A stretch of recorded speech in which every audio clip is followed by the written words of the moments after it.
Hi! ఎలా ఉన్నారు అందరూ? బాగున్నారా? అయితే మన జీవితంలో మనల్ని నడిపించే ఒక శక్తి ఉంది. తెలుసా? అందరూ డబ్బులనుకుంటారు. అయితే అందరూ మనుషులనుకుంటారు. మనుషులుంటే మనల్ని నడిపిస్తారు. డబ్బుంటే మనల్ని నడిపిస్తారు. కానీ ఈ రెండిట్లికి మించి ఒక శక్తి ఉందబ్బా! అదే ఆకలి. కామెంట్ చేయండి. సబ్స్క్రైబ్ చేయండి. ఈరోజు ఆ శక్తి గురించి మనం తెలుసుకుందాం. అయితే ఆకలి ఉన్నవాడు ఆగడం. అయితే ఆకలి ఉన్నవాడు పడిపోతే మళ్ళీ పరిగెడతాడు కదా! ఆకలేస్తే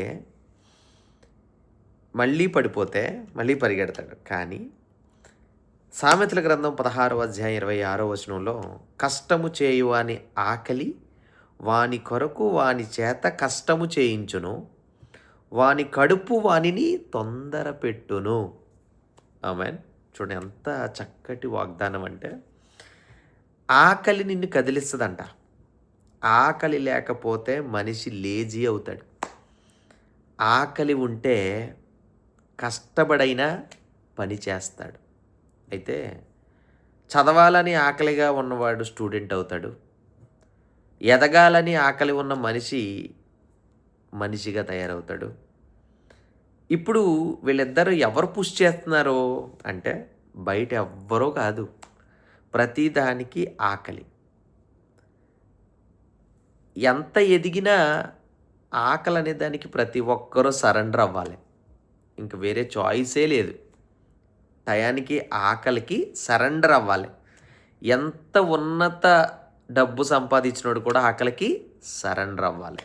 అయితే దేవుడు ఆకలి ద్వారా నిన్ను నడిపిస్తున్నాడనమాట. అయితే చాలామంది అనుకుంటారు,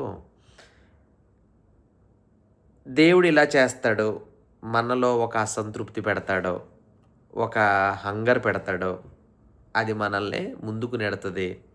కానీ దావీదు దేవుని కోసం ఆకలి, ప్రభువు నీతి కోసం ఆకలి. అయితే వీళ్ళు సరైన ఆకలి లేకపోతే చాలా ప్రమాదం. ఆకలి ఉంటే మంచిదే, కానీ డబ్బు కోసం ఆకలేస్తే అది లోభం. పేరు కోసం ఆకలి అహంకారం. పాపం కోసం ఆకలి నాశనం. కాబట్టి ఈరోజు క్వెషన్ ఏంటంటే, నీ ఆకలి ఏది అసలు ఉంది? డబ్బులో ఉందా? పేరులో ఉందా? పాపంలో ఉందా? ఈరోజు మీరు చెక్ చేసుకోండి. మీరు ఎందుకు కష్టపడుతున్నారు? మీ ఆకలి ఏమిటి? దేవుడు చెబుతున్నాడు, నీ ఆకలి